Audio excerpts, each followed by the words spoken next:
প্রিয় ছাত্রছাত্রীরা, student life YouTube চ্যানেলে তোমাদের সবাইকে স্বাগত। ভৌতবিজ্ঞানে ফুল মার্কস পাওয়া খুব কঠিন কিছু নয়। সাধারণ ভুলগুলিকে কমাতে পারলেই ভালো নাম্বার উঠবে।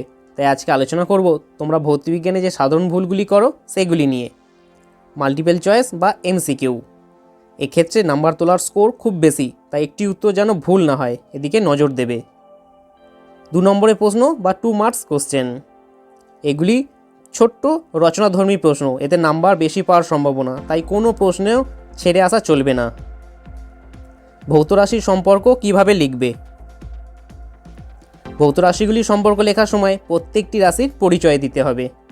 কোন প্রশ্নগুলি আগে লিখবে, যে প্রশ্নগুলো পার্ট মার্কিং বেশি সেগুলি আগে লেখার চেষ্টা করবে, এতে বেশি নম্বর পাওয়ার সম্ভাবনা। একক লেখার সময় সতর্ক, ভৌতবিজ্ঞানের ক্ষেত্রে একক বা ইউনিট খুবই গুরুত্বপূর্ণ, তাই ভুল একক বা একক না লিখলে নাম্বার কাটা যাবে। আলোক রশ্মির ক্ষেত্রে অবশ্যই তীর চিহ্ন দেবে, পেন্সিল দিয়ে চিত্র অঙ্কন করবে। তড়িৎ লেপনের সংজ্ঞা, তড়িৎ লেপনের সংজ্ঞাতে তড়িৎ বিশ্লেষণের উল্লেখ করতেই হবে।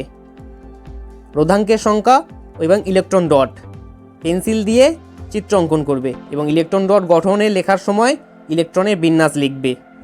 পার্থক্য কিভাবে লিখবে?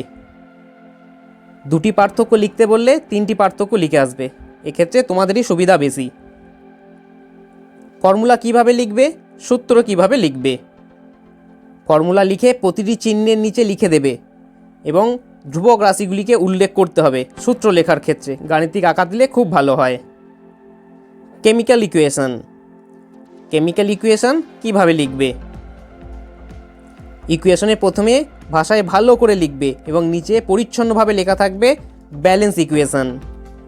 এই ব্যাপারগুলো তোমরা যদি ঠিকঠাক করে মেনটেন করতে পারো তাহলে ভৌতবিজ্ঞান তোমাদের খুব ভালো পরীক্ষা হবে। ভিডিওটা ভালো লাগলে অবশ্যই বন্ধুদের শেয়ার করো। স্টুডেন্ট লাইফ ইউটিউব চ্যানেলটি সাবস্ক্রাইব করে দাও এবং পাশে থাকা বেল আইকনটি প্রেস করে দাও।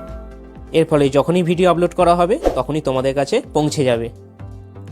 সবাই খুব ভালো থেকো, সুস্থ থেকো। পরীক্ষার জন্য বেস্ট অফ লাক।